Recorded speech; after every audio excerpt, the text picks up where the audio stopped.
Hi, everybody. Good morning. It's another start of the week, and I am here as usual to share a positive word to carry us all throughout the week. And my word for this week is integrity.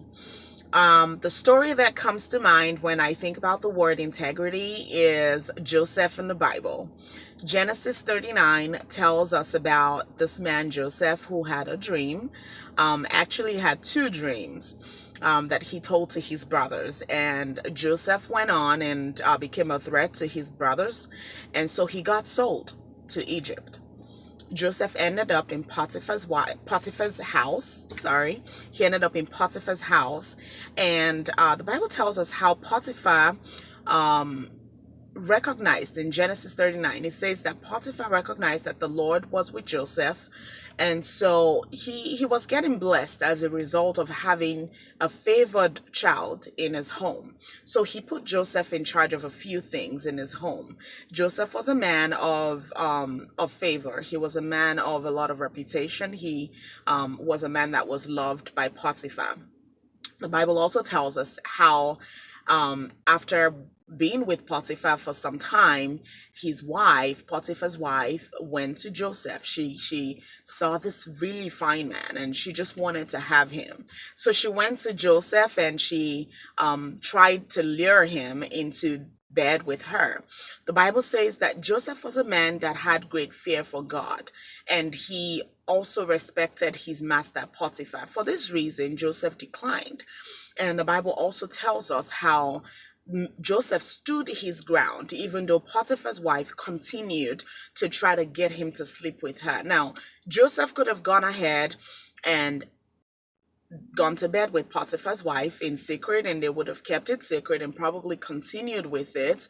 But he chose not to, because he was a man of integrity. He was a man that feared God. He was a man that knew that in order for him to get to the place that he wanted to get to, he had to let God lead him, and he had to let God guide him while abiding to the values of God, the principles of God. You know, the Bible says in further in Exodus, the Bible talks about how God says to not covet another man's wife, to not have, to not commit adultery.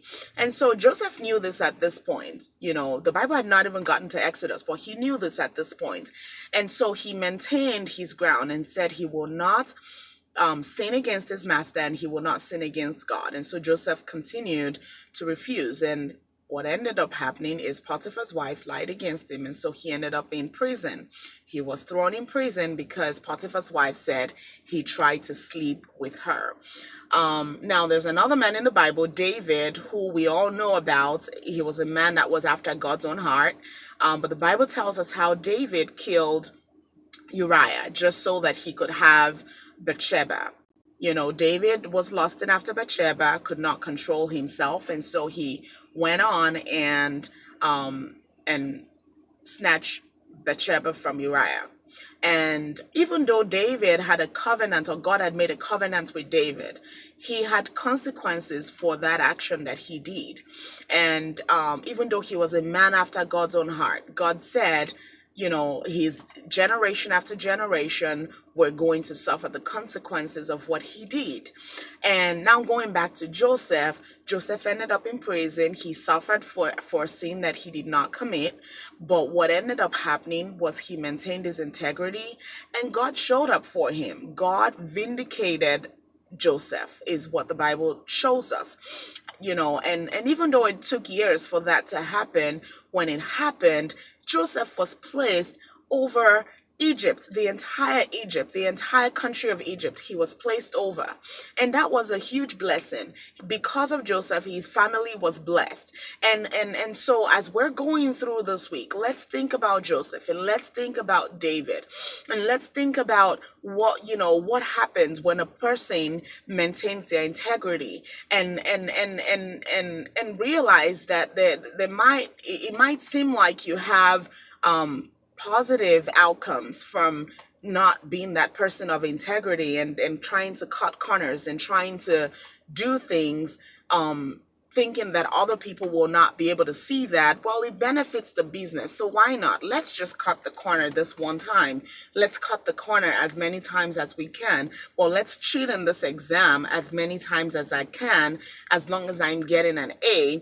What happens is you hinder God's blessings upon your life when you're not a person of integrity, when you're not doing what is right, when you're making when you're trying to cut corners, you hinder the blessings of God that he has for your life. So as we go through this week, let us think about, let's think about the word integrity. Let's think about, where all that comes into play in our work, in our career, in our academics, where that comes into play.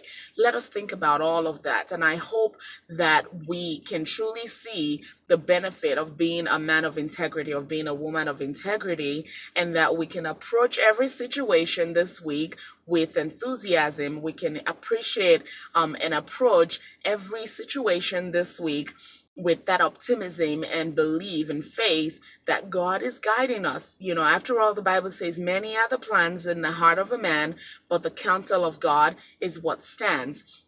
So as many plans as you have, just, I hope that you are ensuring that you are actually in the counsel of God, and that you are doing things the way God will have you do things. The way that God will have you do things. And so an easy way to do that is asking yourself, what will Joseph do? Or better still, what will Jesus do? And I hope that you all have a great week. I hope that you have a week full of success and accomplishment, and a productive one. And at the end of the week, you'll be thankful for being in the right place and choosing the right attitude to your work. So just have a great week. Have a blessed week. Thank you.